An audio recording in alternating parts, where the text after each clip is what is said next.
بسم الله الرحمن الرحيم. أهلا وسهلا بكم في النقطة الصحفية اليومية لوزارة الصحة والخاصة بجائحة كوفيد-19. تميزت الوضعية الوبائية خلال 24 ساعة الماضية بتسجيل 82 حالة جديدة، من ضمنها 2 من المخالطين، 80 حالة مجتمعية. كما تم تسجيل 95 حالة شفاء، وللأسف تم تسجيل حالة وفاة واحدة، نسأل الله لها الرحمة والمغفرة. ليبلغ بذلك عدد الحالات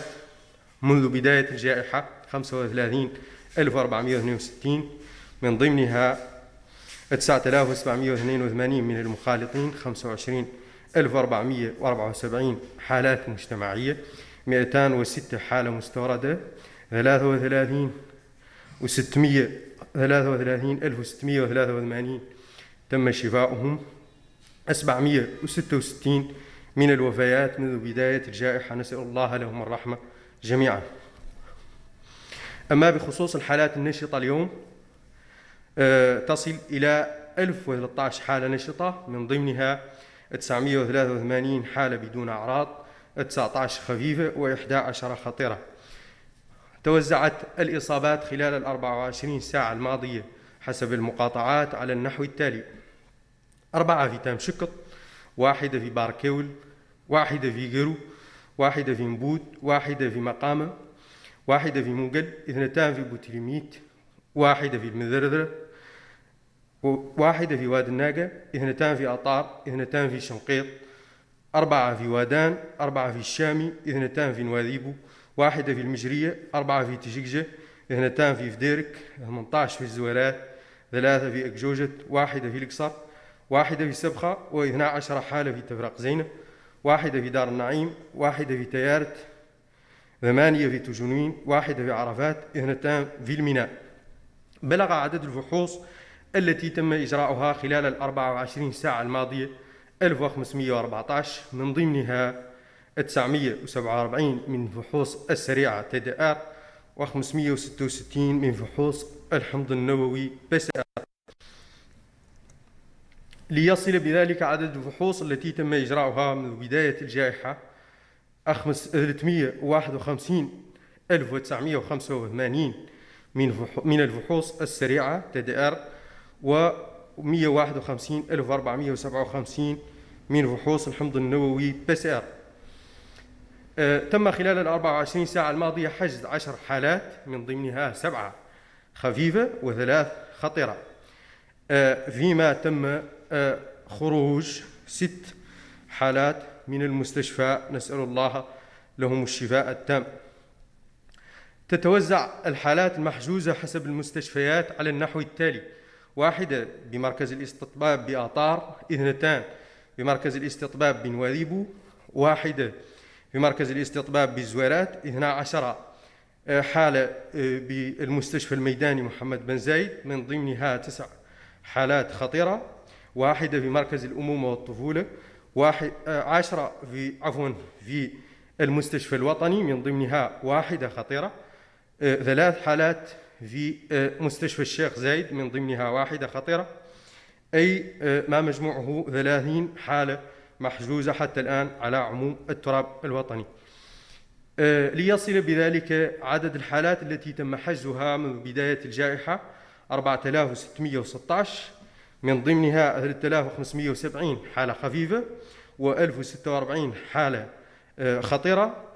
فيما تم تسجيل 3507 خروج من المستشفى. أما بالنسبة لوضعية الحملة الوطنية للتلقيح، تم خلال 24 ساعة الماضية تطعيم 368 جرعة أولى، ليصل بذلك عدد المطعمون بالجرعة الأولى إلى 315,182، فيما تم إجراء 462 تطعيم جرعة ثانية، ليصل بذلك عدد المطعمون كليا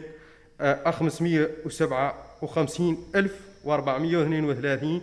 أي ما يمثل 21% من الهدف، وهو 2,690 1855. شكرا.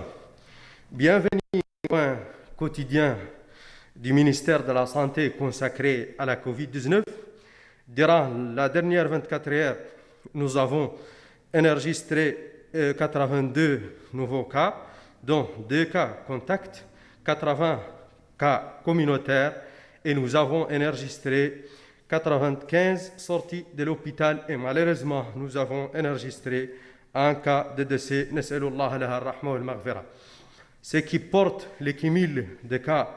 depuis le début de la pandémie à 35 462 cas positifs, dont 9 782 cas contacts et 25 474 cas communautaires, 206 cas importés et dont 33 683 guéris et 766 décès. Nas'alullah lahum ar-rahma jami'an. Le nombre de cas actifs actuels est de 1013 cas actifs, dont 983 cas asymptomatiques, 19 cas simples et 11 cas graves. La répartition par muqata'a des cas durant les dernières 24 heures, nous avons enregistré 4 cas au niveau de Tamshukut, 1 à Barkeoul, 1 à Guérou, 1 à Mbout, 1 à Maqama, 1 à Mungel, 2 à Boutilumit, 1 à Mederdra, 1 à Wadnaga, 2 cas à Atar, 2 cas à Shingiti, 4 cas à Wadan, 4 à Chami, 2 cas à Nouadhibou, 1 cas à Moudjiria, 4 cas à Tijikja, 2 cas à Fderk, 18 à Zouerat, 3 à Gjoujt, 1 à Oksar, 1 à Sebkha, 12 à Tefraq Zeyna, 1 à Dar Naïm, 1 à Tayert et à Toujouni, 1 à Arafat et 2 à Al-Mina. Nous avons réalisé durant les dernières 24 heures 1514 tests, dont 947 TDR et 566 PCR,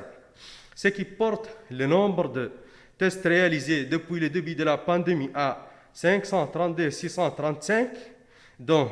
351 985 TDR et 151 457 PCR. Nous avons hospitalisé durant les dernières 24 heures 10 cas, dont 7 légers et 3 graves, et nous avons enregistré 6 sorties d'hôpital et nous souhaitons prompt rétablissement à nos patients. La répartition des cas hospitalisés est un cas au centre hospitalier d'Atar, 2 cas au centre hospitalier de Nouadhibou et 1 cas au centre hospitalier de Zouerat, 12 cas au centre Mohamed Ben Zayed, dont 9 graves, 1 cas au centre hospitalier Mère-Enfant, 10 cas au niveau du centre hospitalier national, dont 1 grave, 3 cas au niveau de l'hôpital Cheikh Zayed, dont 1 grave. Le cumul de cas hospitalisés depuis le début de la pandémie est de 4 616, dont 3 570 cas légers et 1046 cas graves, dont 3